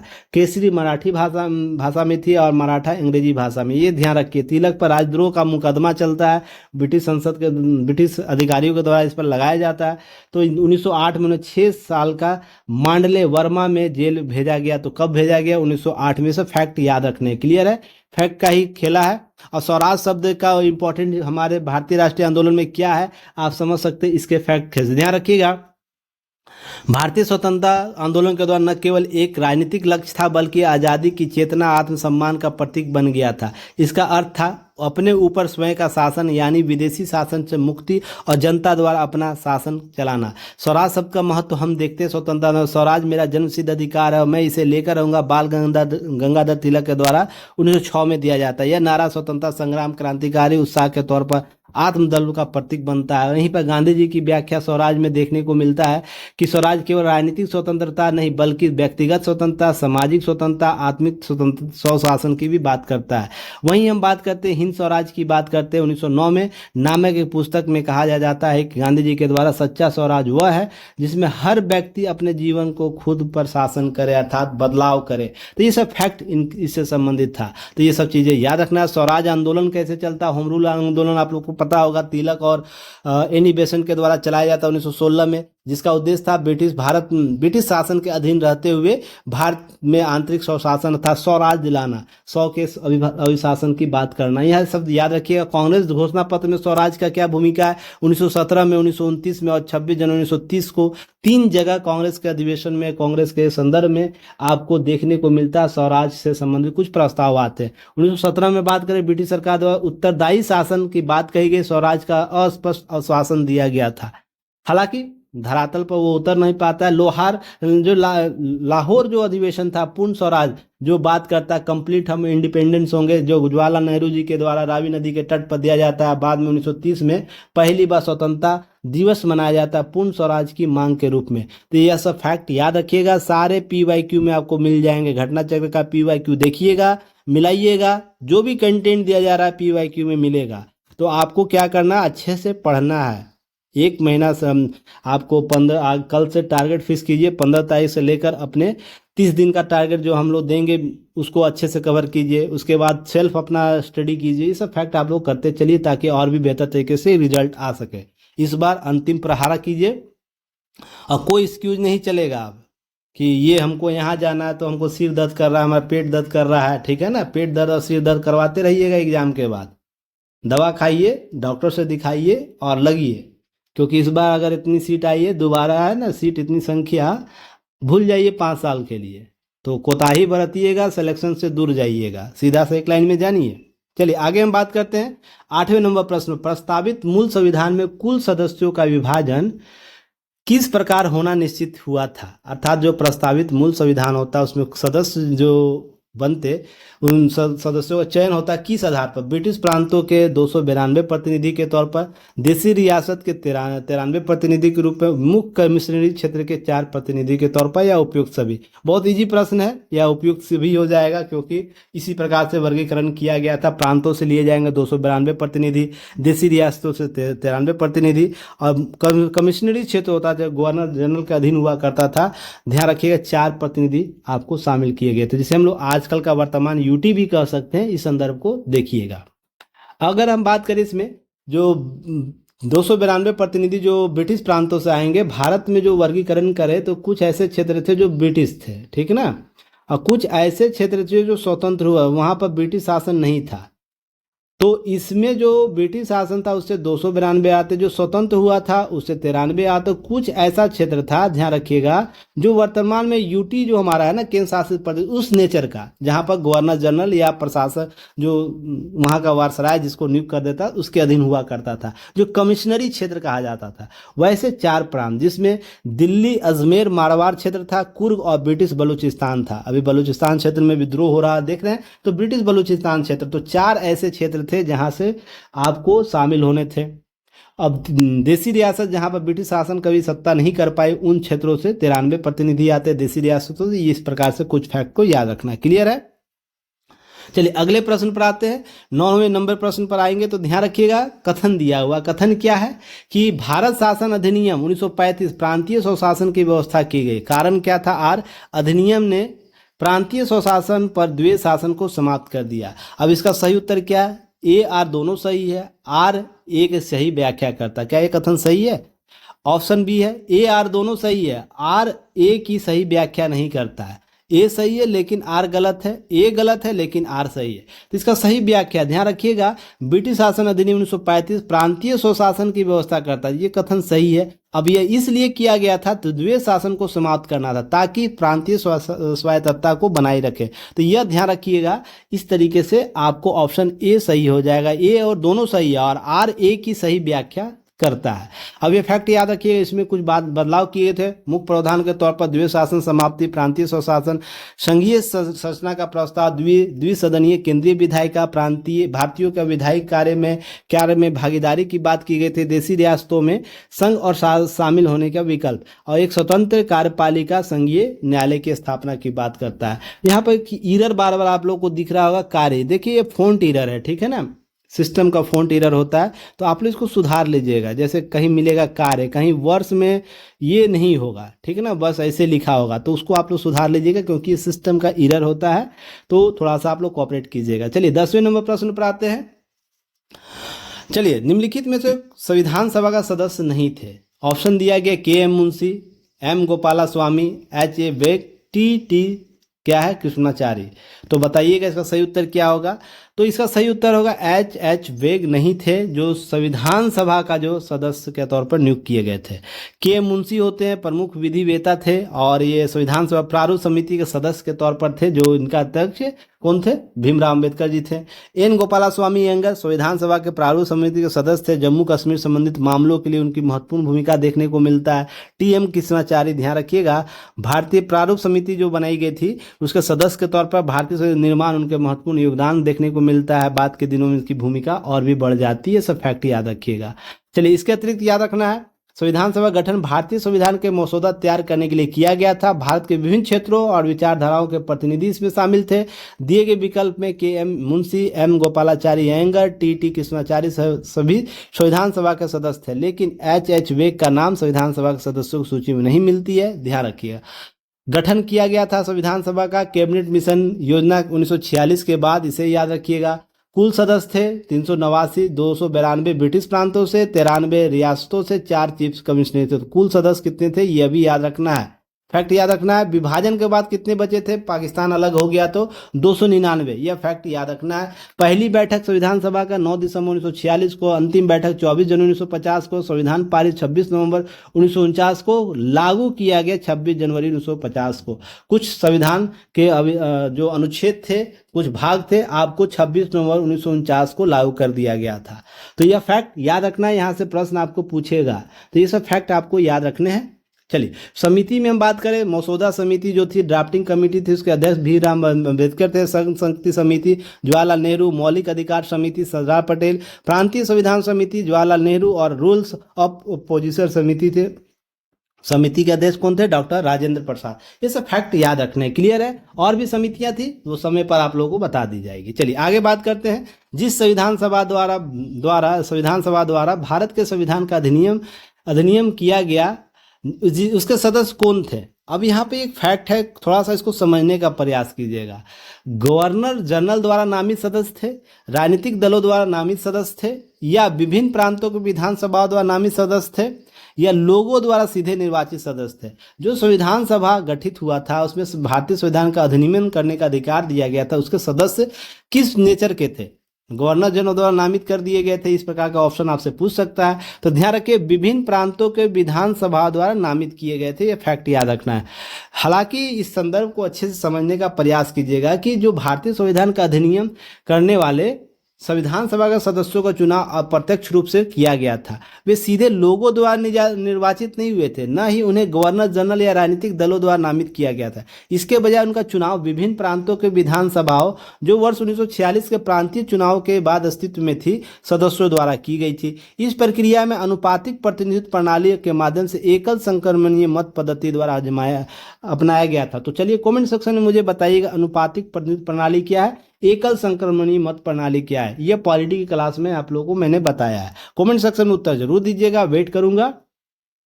चलिए अगला प्रश्न है, मुस्लिम लीग ने किस कारण संविधान सभा का बहिष्कार किया। कारण क्या था मुस्लिम लीग के अलग होने का संविधान सभा से? तो मुस्लिम लीग संविधान सभा का अध्यक्ष किसी मुस्लिम को बनाना चाहता था। मुस्लिम लीग को संविधान सभा को उचित प्रतिनिधित्व नहीं मिला था। मुस्लिम लीग मुस्लिमों के लिए एक अलग संविधान सभा चाहता था, उपयुक्त सभी। तो इसका सही उत्तर क्या होगा? ध्यान रखिएगा, मुस्लिम लीग मुस्लिमों के लिए एक अलग संविधान सभा चाहता था। तो ध्यान रखिएगा, इसके एवज में वो अलग राष्ट्र का भी निर्माण कर लेता। इसलिए ध्यान रखिएगा, जब संविधान सभा की बात हो रही थी तो अलग संविधान सभा का गठन की बात करता है, ताकि हम एक अलग राष्ट्र के तौर पर न्यू रख सके अलग राष्ट्र में। तो ये सब फैक्ट याद रखिएगा। मुस्लिम लीग मुख्यतः संविधान सभा का बहिष्कार इसलिए किया क्योंकि वे भारत के विभाजन और मुस्लिमों के लिए एक अलग राष्ट्र पाकिस्तान के निर्माण की मांग कर रहे थे। उनका मानना था कि एक एकीकृत संविधान सभा उनकी मांगों को पूरा नहीं किया जाएगा, और वे मुसलमानों के लिए अलग संविधान सभा और एक अलग संविधान चाहते थे। वे उनके हितों और आकांक्षाओं को प्रतिनिधित्व करते थे, इसलिए वे किसी भी ऐसी संविधान सभा में शामिल नहीं होना चाहते थे जो अविभाजित भारत के लिए संविधान बनाने पर केंद्रित था। यही मुख्य कारण था जिसके कारण वो एक तीर से दो निशाना लगा लेता। मुस्लिम लीग की, ध्यान रखिएगा, स्थापना 30 दिसंबर 1906 में ढाका में की गई। अब बांग्लादेश जो है, संस्थापक नवाब सलीमुल्लाह आगा खां थर्ड, जिसको हम लोग कहीं कहीं बोल देते हैं, आगा खां भी याद रखिएगा। मोहसिन उल मक ये मुल्क है, और वकार उल मुल्क, ये सब फैक्ट याद रखिएगा। प्रारंभिक जीवन याद रखिएगा, उनका उद्देश्य सामाजिक और शैक्षणिक और राजनीतिक हितों की रक्षा करना था मुस्लिम लीग का। पर बाद में जाकर इनका राजनीतिकरण होता है, सामाजिक राजनीति इतनी गंदी हो जाती है जिससे लोगों का कत्ल करके पाकिस्तान का निर्माण करना चाहता था। अब यह सब याद रखिएगा। प्रमुख नेता बाद के दिनों में मोहम्मद अली जिन्ना बन जाते, जो व्हाइट कॉलर ब्लैक कॉलर के संदर्भ में जानते, पूरी ब्रिटिश नीति पर चलने वाले मुस्लिम थे। ध्यान रखिएगा, जो मुसलमानों में जो वर्जित है वो सारे चीज करते थे, फिर भी इनको मुस्लिम का नेता समझा गया। और हमारे कांग्रेस क्षेत्र में बहुत ऐसे मुस्लिम नेता थे जो वास्तविक रूप से मुस्लिम नेतृत्व कर रहे थे, उनको वो स्थान नहीं मिल पाया। विभाजन की मांग 1940 में लाहौर अधिवेशन में पाकिस्तान की मांग की जाती है। ये सब फैक्ट याद रखना है। चलिए प्रमुख घटना के तौर पर ध्यान रखिएगा, मार्ले मिंटो, जब पाकिस्तान अलग होने की बात हो रही है, उसमें मार्ले मिंटो सुधार 1909 में मांग की जाती है। फैक्ट याद रखिएगा। अलग मतदान प्रणाली की बात करते हैं, सेपरेट इलेक्टोरल की बात करता है। मुसलमानों के अलग चुनाव लड़ने और प्रतिनिधित्व की बात करता है। लखनऊ समझौता 1916 होता है, कांग्रेस और मुस्लिम के बीच ऐतिहासिक समझौता, जैसे हिंदू मुस्लिम एकता के तौर पर या मुस्लिम लीग और कांग्रेस समझौता के तौर पर भी जानते हैं। तो यहाँ पर ध्यान रखें, नेहरू रिपोर्ट विरोध आता है 1928 में। मुस्लिम लीग ने नेहरू रिपोर्ट का जो संयुक्त राष्ट्रवादियों के द्वारा बनाई गई थी उसका विरोध किया जाता। 14 सूत्री मांग जिन्ना के द्वारा प्रस्तुत किया जाता है, जिसकी मांगे ठुकरा दी जाती है। ये सब फैक्ट याद रखें। इलाहाबाद का इकबाल का भाषण 1930, मोहम्मद जो इकबाल था उन्होंने मुस्लिम बहुल क्षेत्र की कल्पना एक अलग राष्ट्र के तौर पर कर दी थी। लाहौर प्रस्ताव पाकिस्तान 1940 में, ध्यान रखिएगा, मुस्लिम लीग पहली बार अलग मुस्लिम राष्ट्र पाकिस्तान की मांग की थी, इसी लाहौर अधिवेशन में 1940 में। कैबिनेट मिशन का विरोध 1946 में होता है। प्रथम समर्थन अब से फिर अस्वीकार कर दिया जाता है। कैबिनेट मिशन का सीधी कार्रवाई दिवस 16 अगस्त 1946 को आह्वान किया जाता है। दंगे भड़कते हैं और उसके बाद स्थितियां बद से बदतर होने लगती है। विभाजन और पाकिस्तान निर्माण 1947 में होता है। 14 अगस्त 1947 को पाकिस्तान सृजित हो जाता है। भारत 15 अगस्त को निर्मित होता है। ये फैक्ट याद रखिएगा। क्लियर है। 13वां नंबर प्रश्न है, भारत के संविधान सभा के संबंध में निम्नलिखित कथनों पर विचार करिए। कथन क्या दिया गया है, इस फैक्ट को समझिएगा। सॉरी, फैक्ट है कि संविधान सभा का अंतिम अधिवेशन 24 जनवरी 1950 को हुआ। अंतिम अधिवेशन डॉक्टर राजेंद्र प्रसाद भारत के राष्ट्रपति पद पर विधिवत निर्वाचित घोषित किए गए। क्या यह फैक्ट है? सही है, यह देखना है। देखिए, ना तो एक है, ना तो दो सही है, ना एक दो दोनों सही है, केवल दो सही है, केवल एक सही है। अब यह ध्यान रखिएगा, यह कथन तो सही है पर यह कथन गलत है, क्योंकि यह कब निर्वाचित होते हैं, यह फैक्ट याद रखना है। जब 24 जनवरी 1950 को जब संविधान सभा अंतिम अधिवेशन होता, इसी दिन संविधान सदस्यों द्वारा संविधान पर हस्ताक्षर किए जाते हैं। राजेंद्र प्रसाद, ध्यान रखिएगा, राष्ट्रपति के रूप में 24 जनवरी 1950 को संविधान सभा द्वारा निर्वाचित किया जाता है, लेकिन यह एक आम चुनाव की तरह विधिवत निर्वाचित घोषित करना नहीं कहा जाता। यह निर्वाचित सदस्यों द्वारा किया गया निर्वाचन था, तो इसलिए फैक्ट आपको थोड़ा सा कंसेप्चुअल थोड़ा सा ध्यान रखना है कि एरर कर देगा, तो थोड़ा सा मैनेज करना है, समझने का प्रयास करना है कि उन्हें संविधान सभा द्वारा सर्वसम्मति से चुना गया था, क्योंकि उस समय तक राष्ट्रपति चुनाव के लिए कोई निर्वाचक मंडल नहीं बना था। इसलिए यह फैक्ट आपको समझने की आवश्यकता होगी। स्वतंत्र भारत के पहले राष्ट्रपति के चुनाव संविधान लागू होने के बाद आपको दूसरे कार्यकाल जब स्टार्ट होता उस समय आपको देखने को मिलेगा। ये सब फैक्ट याद रखने। चलिए, संविधान सभा के प्रस्तावना का विधिक स्वरूप क्या था। विधिक स्वरूप की बात करें तो यह संविधान का प्रस्तावना है, क्या यह लागू किया जा सकता है, यह लागू नहीं किया जा सकता, विशेष परिस्थितियों में लागू किया जा सकता, उपयुक्त में से कोई नहीं। देखिए, बहुत ही महत्वपूर्ण प्रश्न है, इसको स्टार श्रेणी में रखिएगा। कंफ्यूजन क्रिएट करता है, बस क्लियर होना है, कंफ्यूजन दूर हो जाएगा। प्रस्तावना क्या लागू किया जा सकता है, इसको लागू नहीं किया जा सकता है, ध्यान रखिएगा। इसलिए ऑप्शन सी बी याद रखिएगा, सही होगा ऑप्शन बी, लागू नहीं किया जा सकता। क्योंकि अब ध्यान रखिएगा, यह प्रस्तावना हमारा महत्वपूर्ण दस्तावेज तो है, दस्तावेज महत्वपूर्ण है, पर इससे हम संविधान को मार्गदर्शित भी करते हैं। व्यक्ति, शासन, प्रशासन सभी क्या होता है, प्रशासन सभी से मार्गदर्शन प्राप्त होते हैं। लेकिन अब केवल इसी को आधार बनाकर किसी व्यक्ति को, संस्था को या प्रशासन को हम यह नहीं बोल सकते हैं ना तुम लागू करो। जैसे मौलिक अधिकार संविधान का अन्य पार्ट लागू किए जा सकते हैं, उसके लिए हम कोर्ट जाते हैं। ध्यान रखिएगा, यहाँ पर न्यायालय कुछ स्पष्ट किए हुए, जहां पर हम बात करते हैं संविधान के प्रस्तावना की, तो महत्वपूर्ण दस्तावेज है संविधान, उनके उद्देश्य, दर्शन, आदर्श को संक्षिप्त रूप प्रस्तुत करता है। संविधान की कुंजी और पहचान पत्र की तरह हम इसको देखते हैं। हालांकि प्रस्तावना का विधिक स्वरूप ऐसा है कि सीधे तौर पर लागू नहीं किया जा सकता।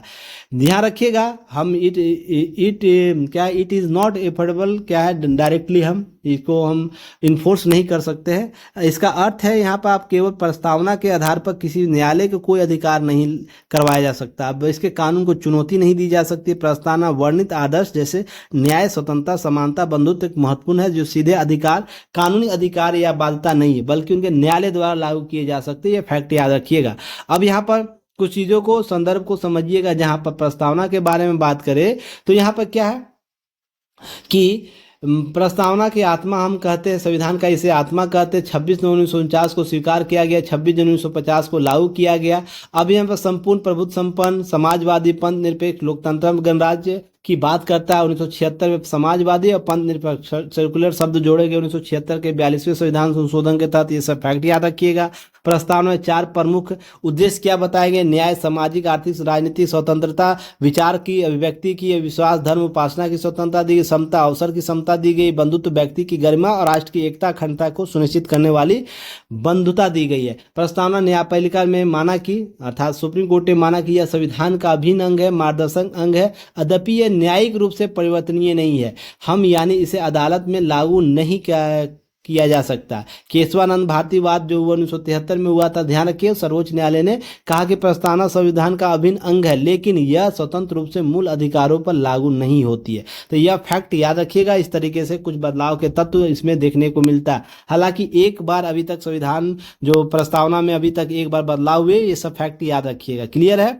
चलिए अगला प्रश्न हम लोग देखते हैं। 15 नंबर प्रश्न है, क्या है, संयुक्त राष्ट्र अमेरिका के संवैधानिक आदर्श। ध्यान रखिए, सब फॉन्ट एरर है, थोड़ा सा ठीक करने की आवश्यकता होगी। चलिए कोई बात नहीं है। पर भारतीय संविधान में कौन कौन सी व्यवस्था शामिल की गई, संघीय शासन व्यवस्था, मौलिक अधिकार, स्वतंत्र और निष्पक्ष सर्वोच्च न्यायालय, न्यायिक पूर्वालोकन, उपयुक्त सभी। इसका सही उत्तर ऑप्शन डी होगा, क्योंकि इतना इजी प्रश्न आप लोग पढ़ रखे होंगे कि मत पूछिए, इतना बहुत बार इसका रिविजन किए होंगे। देखिए, भारतीय संविधान अर्थात उधार की थैली के तौर पर जाना जाता है, इसका कटाक्ष किया जाता है। हम विभिन्न देशों के महत्वपूर्ण प्रावधानों को अपने देश में अपने संविधान के तौर पर लागू किए थे।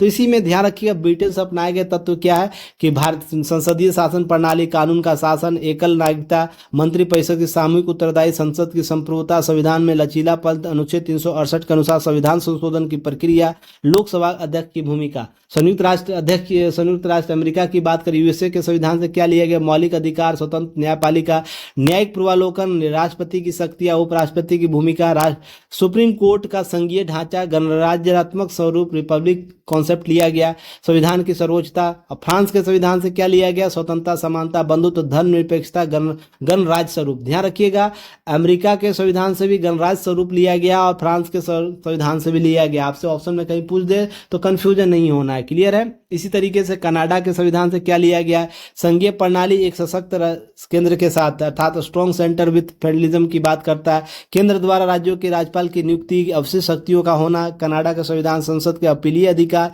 ये सब फैक्ट कहाँ से लिए गए, आपको प्रावधान कनाडा के संविधान से। आयरलैंड के संविधान से अपनाए गए, जो आपको ध्यान रखना है, नीति निर्देशक तत्व, राष्ट्रपति के नामित करने की भूमिका, जो अभी हाल में 4 व्यक्तियों का नामित किया गया ना, तो ये प्रश्न आपसे पूछ सकता है। तो आयरलैंड के संविधान से लिया गया। संविधान संशोधन प्रक्रिया का तरीका भी आपको कहाँ से लिया, आयरलैंड के संविधान से। रूस से पूर्व सोवियत संघ या यूएसएसआर से जिसे बोलते हैं, समाजवादी मूल कर्तव्य, जो 42वां संविधान संशोधन 1976 के तहत जोड़ा गया। योजना आयोग का अवधारणा अब नीति आयोग में परिवर्तित हो गया, तो योजना आयोग का भी धारणा कहाँ से, रूस से लिया गया। जर्मनी के वाइजर रिपब्लिक से लिया गया। क्या लिया गया, आपातकालीन प्रावधान, राष्ट्रपति की विशेष शक्तियां। जापान के में कानून की प्रक्रिया, प्रोसीड्यूर जो हम लॉ करते हैं, कैसे हम इनको इन्फोर्स करेंगे, कैसे हम इनको लिस्ट करेंगे, अर्थात हम इसे कैसे लागू करेंगे, ये प्रक्रिया कहाँ से होगा, जापान के संविधान से। सब फैक्ट याद रखना है, क्लियर है।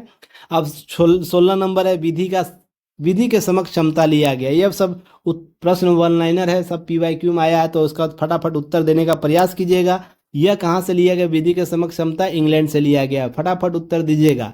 चलिए, विधि के शासन आपको कहाँ से लिया गया, अनुच्छेद 14 में जिसकी चर्चा है, ब्रिटेन के संविधान से लिया गया, जहाँ पर बात बोलता है कि विधि के समक्ष क्षमता होगा, विधियों के समान संरक्षण की बात करेगा। ये दोनों से में से विधि के समक्ष क्षमता की बात करना की अवधारणा ब्रिटेन से ली गई है।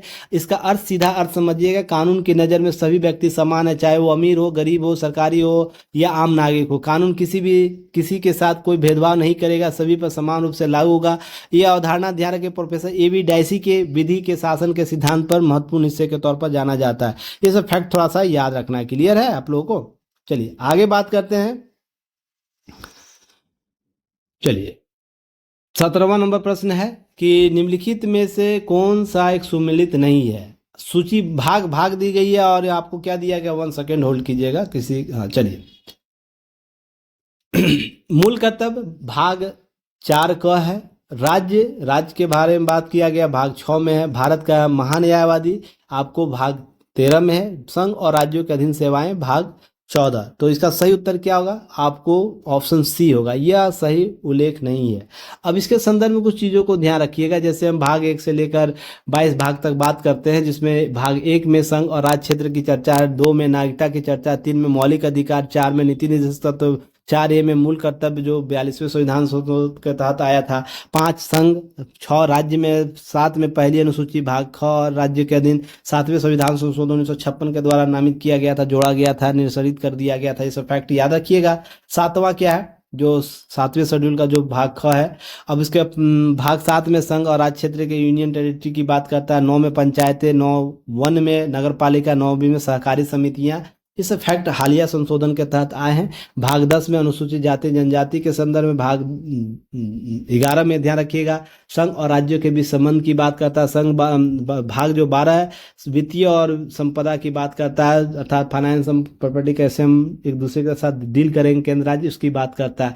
भारत के राज्य क्षेत्र में भीतर व्यापार वाणिज्य और समागमन की भाग 13 में।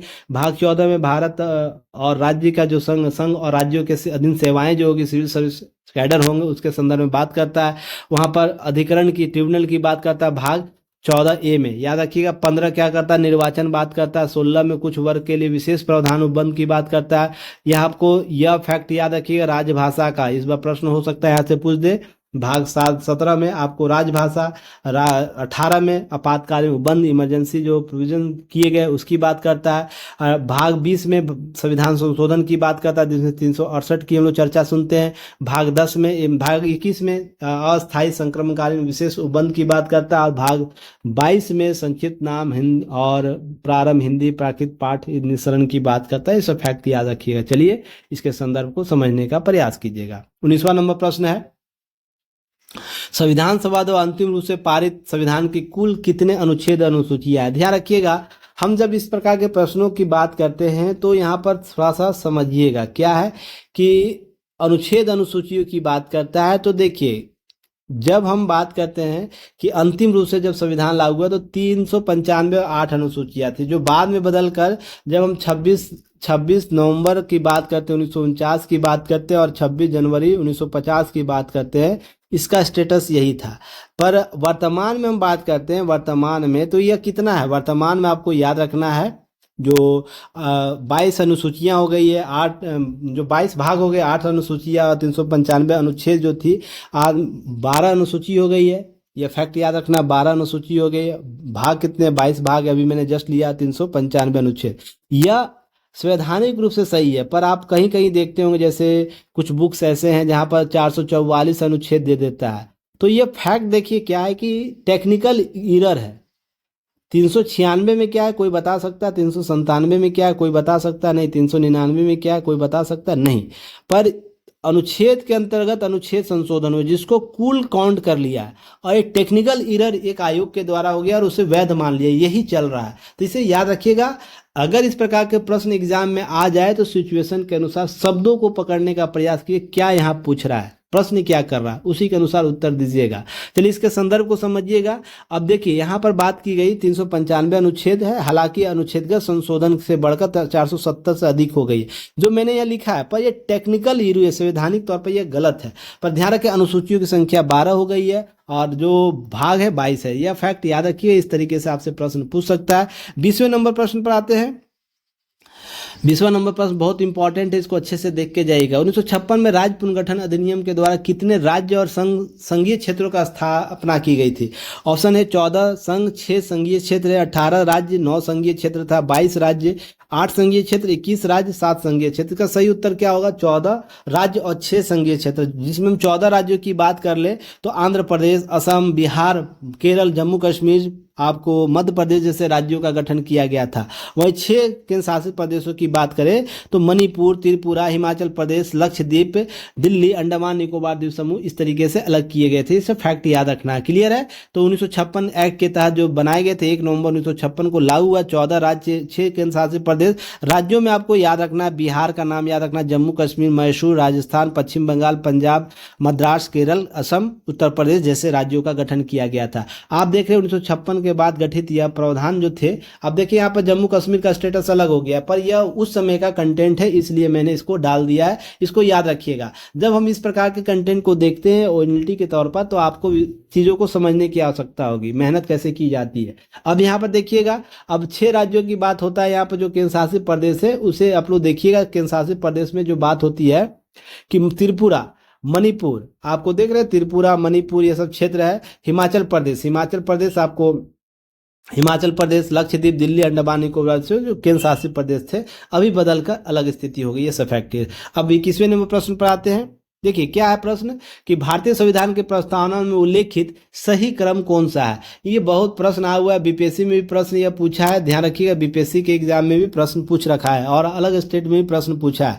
तो ऑप्शन में देख लेते हैं। ए है समाजवादी, पंथ निरपेक्ष, संपूर्ण प्रभुत्व संपन्न लोकतांत्रिक गणराज्य की बात करता है। संपूर्ण प्रभुत्व संपन्न समाजवादी, पंथ निरपेक्ष, लोकतांत्रिक गणराज्य की बात करता है। पंथ निरपेक्ष, समाजवादी, संपूर्ण प्रभुत्व संपन्न लोकतांत्रिक गणराज्य की बात करता है। संपूर्ण प्रभुत्व संपन्न, पंथ निरपेक्ष, समाजवादी, लोकतांत्रिक गणराज्य की बात करता है। तो ऑप्शन इसका सही क्या होगा? बी होगा। क्यों? क्योंकि पहले संपूर्ण होता है, प्रभुत्व होता है। हम भारत के लोग भारत को एक संपूर्ण प्रभुत्व संपन्न, समाजवादी, पंथ निरपेक्ष, लोकतांत्रिक गणराज्य बनाने के लिए और उसके समस्त नागरिकों को सामाजिक, आर्थिक, राजनीतिक न्याय दिलाने, विचार, अभिव्यक्ति, विश्वास, धर्म और उपासना की स्वतंत्रता, प्रतिष्ठा, मतलब समानता की बात करता है। इस प्रकार के कुछ संवैधानिक संशोधन आप देखते हैं प्रस्तावना में, तो यह सब चीजें आपको याद रखनी है। जैसे इसमें केवल 3 शब्द जोड़े गए थे। जो 42वां संविधान संशोधन हुआ था, जो 18 दिसंबर 1976 को इंदिरा गांधी जी के काल में हुआ था, उस समय इमरजेंसी का दौर चल रहा था। तो 3 शब्द क्या थे? समाजवादी, धर्मनिरपेक्ष, अखंडता जैसे शब्द जोड़े गए थे। और अब तक केवल संविधान में एक बार संशोधन हुआ है। तो भारत का संविधान जो है, इस संविधान को अच्छे से याद रखिएगा। जब तक आप सर्विस में है, यही आपको मूल रूप से काम देगा। ठीक है, 26/9/1949 याद रखिएगा, अंगीकृत, अधिनियमित और आत्मर्पित कर देता है। यह फैक्ट याद रखिएगा। क्लियर है?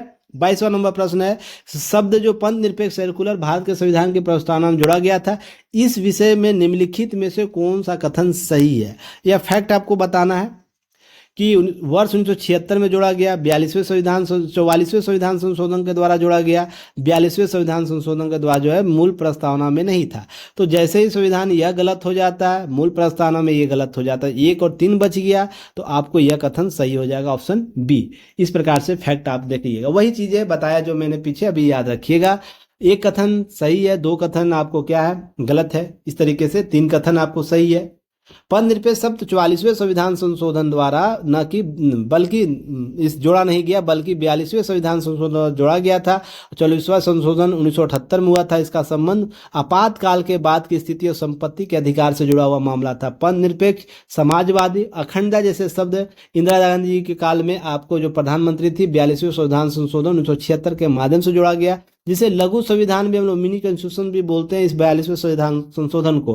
अब मैं आप लोगों को जब क्लास कराता था, याद कीजिए, मैं आर्टिकल 21 को मिनी संविधान बोल रहा हूँ। और देखिएगा कुछ सालों के बाद रिसर्च पेपर में ये चीजें फैक्ट हो जाएगी।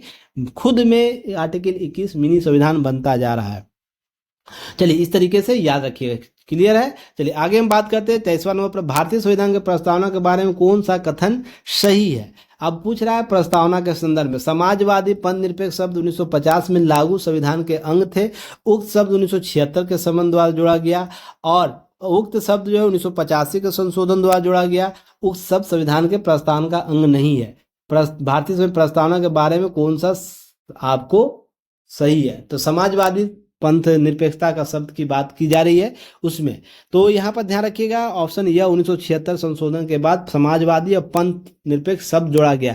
देखिए, इस प्रकार के भी प्रश्न पूछे जा सकते हैं, जिसका क्वेश्चन आप लोग हो सकता है यहाँ ढूंढिएगा। नहीं, उसके ऑप्शन में ही आप दिया है उक्त शब्द बात कर रहा था। यहाँ पे उक्त शब्द क्या है? प्रस्तावना, संविधान हो सकता है, प्रस्तावना हो सकता है, या ये दोनों शब्द की बात हो रही है। तो इस प्रकार के प्रश्नों को थोड़ा सा हैंडल कर लीजिएगा आप लोग, शायद पूछ दे। तो अभी मैंने चर्चा किया 42वें संविधान संशोधन के तहत इसको जोड़ा गया, ये सब फैक्ट याद रखिएगा।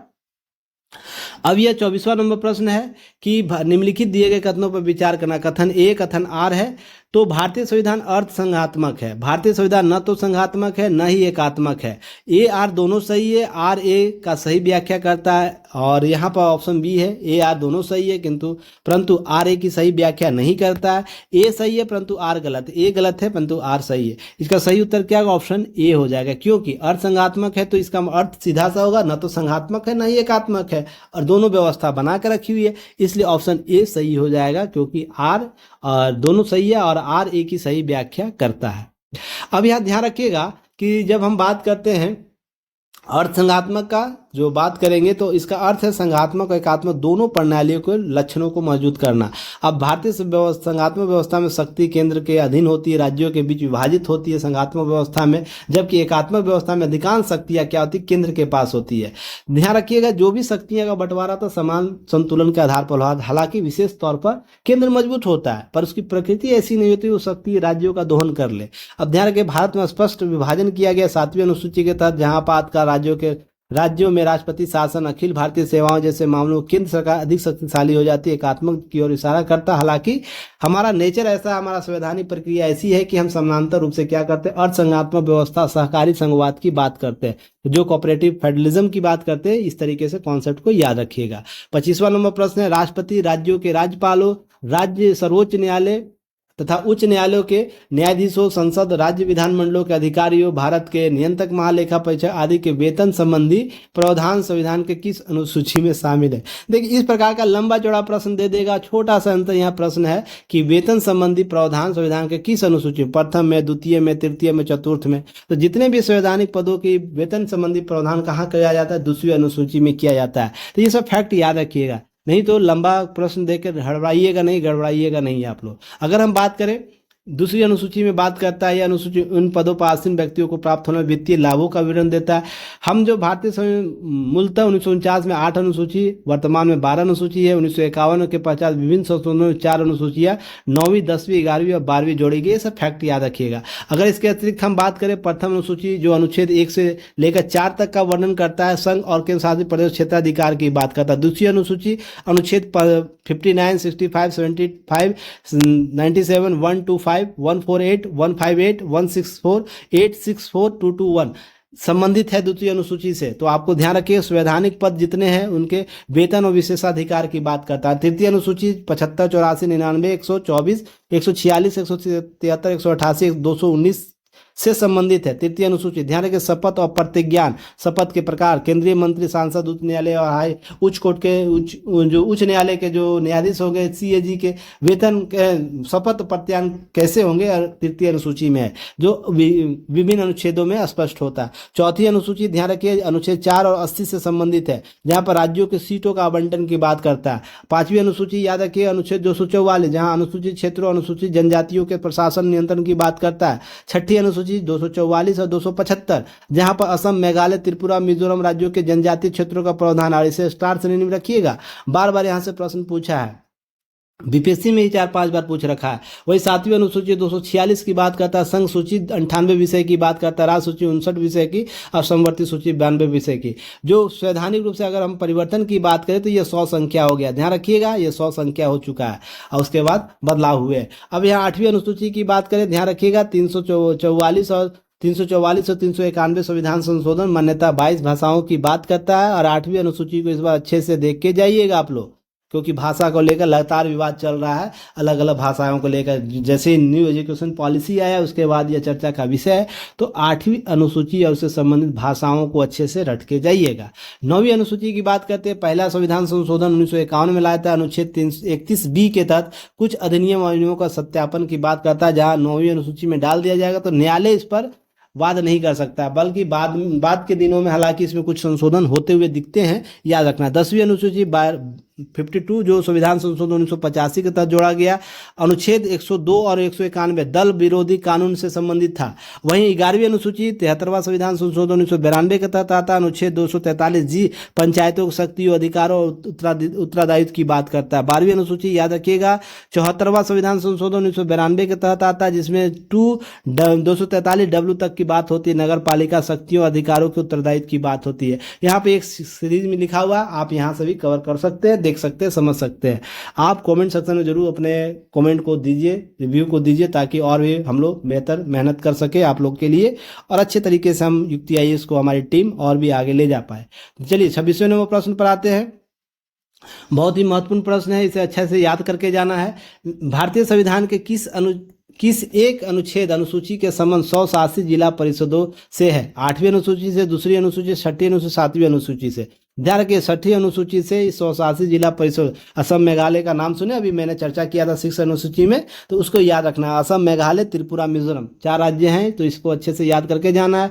जहां पर बात होता है क्या होता है, संविधान के 6ठी अनुसूची की बात हुई, असम, मेघालय, त्रिपुरा में उद्देश्य जनजातीय समुदाय, स्वशासन, सांस्कृतिक जो संरक्षण प्रशासनिक अधिकार देना है, जिसमें ऑटोनोमस डिस्ट्रिक्ट काउंसिल हो गए, एडीसी होगा, रीजनल जो काउंसिल होता है, इसका गठन किया जाए। 6ठी अनुसूची में इसकी चर्चा की गई है। अब ध्यान रखिएगा इस पर प्रमुख स्वायत्त जिला परिषद, जैसे असम में बोडोलैंड है, कार्बी आंगलोंग क्षेत्र है, उत्तरी कछार हिल्स है, जो आपको स्वशासित जिला परिषद, जहां पर स्वयं के शासन, जैसे पंचायत स्वशासन होता है वैसे ही होता है, पर यहाँ पर राष्ट्रपति के द्वारा अधिनियमित पेशा एक्ट के तहत किया जाता है। ये सब फैक्ट याद रखिएगा। मेघालय गारो हिल्स स्वशासित जो स्वायत्त शासित जिला परिषद है, जंतिया हिल्स है, खासी हिल्स है, ये सब फैक्ट याद है। त्रिपुरा में त्रिपुरा जनजातीय स्वशासित जिला परिषद, मिजोरम में चकमा, लाई और मारा, ये 3 नाम याद रखिए जहां पर प्रमुख स्वायत्त जिला परिषद गठित किया गया है। 27वां नंबर प्रश्न है कि निम्नलिखित में कौन सा एक कथन भारत के संविधान की चौथी अनुसूची सही वर्णन करता है? देखिए अभी मैंने जस्ट अभी चर्चा किया इसमें, तो ऑप्शन इसका क्या होगा? ऑप्शन डी, इसमें राज्य के स्थानों का आवंटन और संबंधित उपबंध की अंतर्निष्ठ की गई है। अब देखिए भारतीय संविधान की चौथी अनुसूची चर्चा है, बार बार प्रश्न आता है, इसको स्टार श्रेणी में रखिएगा, यहाँ से प्रश्न पूछे जाते हैं। अब यहाँ पर ध्यान रखिएगा, उसकी चर्चा मैंने जस्ट आगे किया, पीछे किया रखा हूँ, तो उसे जाकर रिविजन अच्छे से कीजिएगा, जिसमें राज्यसभा का स्थानों का आवंटन किया गया, किस प्रकार के राज्य होंगे, ये सब फैक्ट बताए गए। क्लियर है? 28वां नंबर प्रश्न है, भारत में राजनीतिक व्यवस्थाओं का मूलभूत लक्षण क्या है? एक ऑप्शन दिया गया है, एक लोकतांत्रिक गणराज्य है, इसमें संघात्मक स्वरूप की सरकार है, सर्वोच्च सत्ता भारत की जनता में निहित है, एक एकीकृत शक्ति का प्रावधान किया गया, अर्थात एकीकृत शक्ति का प्रावधान किया गया। ऑप्शन दिया गया है 1 2 1 2 3 2 3 4 और सभी। तो ध्यान रखिएगा, यह हमारे यहाँ प्रावधान है, एकीकृत शक्ति का प्रावधान है, ना केंद्र एकीकृत है, ना हमारा न्यायालय एकीकृत है, हमारा संविधान हमारा सर्वोच्च है। ये कॉन्सेप्ट याद रखिएगा। ये 3 ऑप्शन हमारे सही है, तो उसका सही उत्तर क्या हो जाएगा? ऑप्शन बी आपका सही हो जाएगा। यहाँ पर बात की जाती है, ध्यान रखिएगा, जब हम जनता में निहित है, भारतीय एक लोकतंत्र है जिसमें जनता के प्रतिनिधियों चुनाव करती, यह एक गणतंत्र है, क्योंकि यह राष्ट्र प्रमुख के तौर पर वंशानुगत नहीं होता बल्कि निर्वाचित होता। संसाधनात्मक क्यों है? क्योंकि यह सॉरी, भारत में संसदीय प्रणाली कार्यपालिका और विधायिका के प्रति उत्तरदायी बताई गई। सर्वोच्च सत्ता भारत में जनता में निहित है। भारतीय संविधान के प्रस्तावना हम भारत के लोग शुरू होती है और ये जोर देती है। कॉन्सेप्ट याद रखिएगा। इसी तरह बात की जाती है, यह एक एकीकृत शक्ति का प्रावधान करती है, गलत है। भारतीय जो एकीकृत शक्ति है प्रावधान नहीं करती है, बल्कि यह क्या करती है? शक्तियों के पृथकीकरण की बात करती है। भारत एक संघीय व्यवस्था की बात करती है, केंद्र राज्यों के बीच शक्तियों का वितरण की बात करता है। कुछ मामलों में एकात्मक प्रवृत्ति दिखाई देती है, जैसे आपातकाल के दौरान, लेकिन मूल रूप से यह एकीकृत शक्ति का अभिन्न अंग नहीं माना जाता है। रीजन उसके पीछे कि अभी भी हमारा संविधान सर्वोच्च है। संविधान के आधार पर सारे परिवर्तन होते हैं, शक्ति किसको देना है, शक्ति किसको नहीं देना है। क्लियर है? चलिए आगे बात करते हैं। 29वां नंबर, निम्नलिखित तो कौन सा कथन संविधान की चौथी अनुसूची को सही वर्णित करता है? तो यह संबंध देखिए, चौथी अनुसूची को ध्यान रखिएगा राज्य परिषद से। तो इस प्रकार से अनुसूची संबंधित प्रश्न आपको ध्यान रखिए चौथी अनुसूची से। तो अभी मैंने जस्ट अभी आप लोगों को बताया राज्यों के परिषदों के सीटों का बंटवारा करता अलग। यदि यहाँ पर ऑप्शन चेंज हो जाएगा तो ऑप्शन को ध्यान में देख के पढ़ना है। क्लियर है? ऑप्शन और भी बनाए जा सकते हैं, तो यह फैक्ट आपको अच्छे से कवर करके जानी है। क्लियर है? चौथी अनुसूची, पांचवी अनुसूची, छठी अनुसूची, सातवीं अनुसूची, सब मैंने अनुच्छेदगत चर्चा कर दिया, उसे अच्छे से रिवीजन कर लीजिए, साथ में टैग कर लीजिएगा। आज का अंतिम प्रश्न है, नीचे दिए गए राज्यों में भारत संघ संपूर्ण राज्य का दर्जा प्राप्त होने का सही कालानुक्रम कौन सा है? सिक्किम है, अरुणाचल प्रदेश है, नागालैंड है, हरियाणा। नागालैंड, हरियाणा, सिक्किम, अरुणाचल प्रदेश। सिक्किम, हरियाणा, नागालैंड, अरुणाचल प्रदेश। नागालैंड, अरुणाचल प्रदेश, सिक्किम और हरियाणा। तो सही उत्तर इसका क्या होगा? कौन कौन सा? पहले आपको नागालैंड होता है, याद रखना है, नागालैंड, उसके बाद हरियाणा आएगा, उसके सिक्किम आएगा, उसके बाद अरुणाचल प्रदेश आएगा। वर्षों की बात किया जाए तो यह 1963 में है, यह आपको 1966 में है, 1960 ऐसे भी आप पकड़ सकते हैं। वर्ष 1975 में है और आपको यह वर्ष 1987 में है। तो आप डायरेक्ट पकड़, अगर मान लीजिए एक ही वर्ष वाला दे दिया जाए तो थोड़ा सा कंफ्यूजन हो जाता है, जो 3 राज्यों का गठन हुआ था। तो इस प्रकार के फैक्ट आपको ध्यान में रखने हैं। तो इस तरीके से ध्यान रखिएगा, नागालैंड 1 दिसंबर 1963 को, हरियाणा 1 नवंबर आपको 1 नवंबर 1966 को, 26 अप्रैल 1975 को सिक्किम, अरुणाचल प्रदेश 20 फरवरी 1987 को गठन किया गया था। भारत नए राज्यों का गठन का संविधान के किस अनुच्छेद में? 2 और 3 के तहत अंतर्गत है। यह प्रावधान संसद के अधिकार क्षेत्र में आता है। समय समय पर राजनीतिक, भाषाई और सांस्कृतिक प्रशासनिक कारणों से नए राज्यों का गठन होता है। अनुच्छेद 2 भारत के क्षेत्र में नया राज्य सम्मिलित करने या स्थापित करने का अधिकार देता है। वही अनुच्छेद 3 किसी राज्य की सीमाओं में बदलने, राज्य को विभाजित करने या 2 राज्यों को मिलाकर नया राज्य बनाने का अधिकार देता है। इसलिए संसद द्वारा कानून बनाया जाता है और संबंधित राज्य विधानसभाओं को मताधिकार ओपिनियन के लिए मांगी जाती है, मंजूरी अनिवार्य नहीं है। यह फैक्ट याद रखिएगा। यहाँ पर सर्वशक्ति कौन है? संसद है। संसद जो निर्णय ले लेगी वही अंतिम और मान्य होगी। इसके लिए ना न्यायालय हम जा सकते हैं, ना कोई, इसमें आपको तेलंगाना को लेकर देखे होंगे विवाद उठा था। तो ये सब फैक्ट है, इसे याद रखना है। क्लियर है? चलिए आज का जो भी क्वेश्चन था, महत्वपूर्ण प्रश्न, उसका सॉल्यूशन समाप्त हो गया।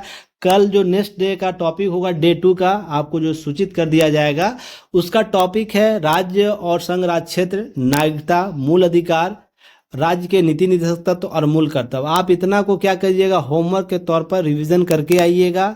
कुछ क्वेश्चन मैं आप लोग को 30 क्वेश्चन दूंगा एमसीक्यू, जिसका एनालिसिस मैं करूंगा।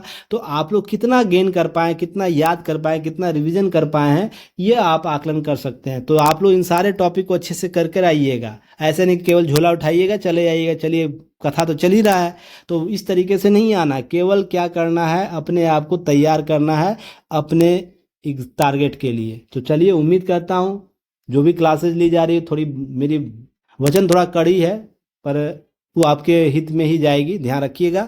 चलिए, हमें देखने के लिए, सुनने के लिए, समझने के लिए धन्यवाद आप सभी लोगों का। जो भी प्लान आप लोगों के लिए लेकर आया गया है, जिसमें हम परिणाम सीरीज की बात करें, उत्थान सीरीज की बात करें, करंट कैप्सूल की बात करें, या इस प्रकार के जो भी आपको प्रोग्राम दिए जा रहे हैं, आपको सभी चीज़ें उपलब्ध कराई जाती है युक्ति है इसके टेलीग्राम चैनल पर। तो टेलीग्राम चैनल को जरूर ज्वाइन कर लीजिए, वहाँ पर क्विज चल रहा है विभिन्न टाइम सर्टन पर। तो आप उसका टाइम पैटर्न के आधार पर अपने आप को मजबूत कर सकते हैं, तैयारी करवा सकते हैं। धन्यवाद अपने गोल्डन पीरियड में महत्वपूर्ण समय देने के लिए और उसके अंतिम रूप से अपने आप में आप साथ करने के लिए। धन्यवाद, जय हिंद।